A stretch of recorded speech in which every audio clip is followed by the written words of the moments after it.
Under-19 women's football championship Indian women's గెలుచుకున్నారు. సాఫ్ under-19 women's championship 2026 నేపాల్లో జరిగింది. ఇండియా, బంగ్లాదేశ్, నేపాల్, భూటాన్ దేశాలు పాల్గొన్నాయి.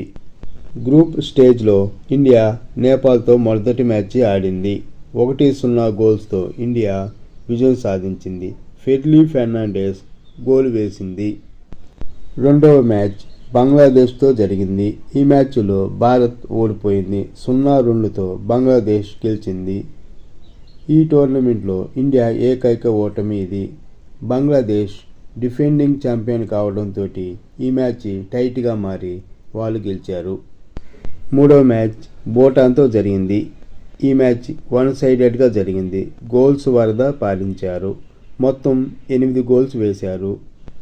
ఫెర్లీ ఫెర్నాండెస్ హ్యాట్రిక్ గోల్స్ వేసింది. ప్రతికా బర్మర్ 2 గోల్స్ వేసింది. యంగ్ ప్లేయర్స్ బాగా ఆడారు. ఈ విజయంతో ఫైనల్కు వెళ్ళింది Indian team. Final match Bangladesh తోటి జరిగింది. లీగ్ స్టేజ్లో 0-2తో ఓడిపోయిన ఇండియా రివెంజ్ తీర్చుకుంది. 4-0తో బంగ్లాదేశ్ను చిత్తు చేసి కప్పు గెలుచుకుంది. ఈ మ్యాచ్లో మొత్తం 4 గోల్స్ వేశారు.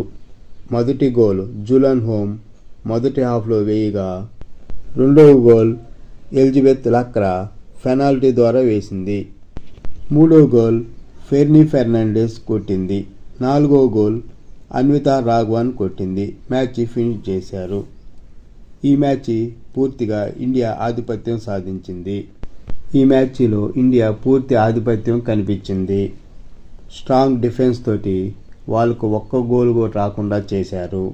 మిడ్ఫీల్డ్ కంట్రోల్ చేశారు. స్ట్రాంగ్ అటాకింగ్ తోటి వాళ్ళని ఒత్తిడిలోకి నెట్టి మ్యాచ్ గెలిచారు. ఈ మ్యాచ్ గెలుపుతోటి ఇండియాలోని ఫుట్బాల్కి మంచి ప్రోత్సాహం లభిస్తుంది. ఫుట్బాల్పై ఆసక్తితోటి చాలామంది ప్లేయర్స్ ముందుకు వస్తారు.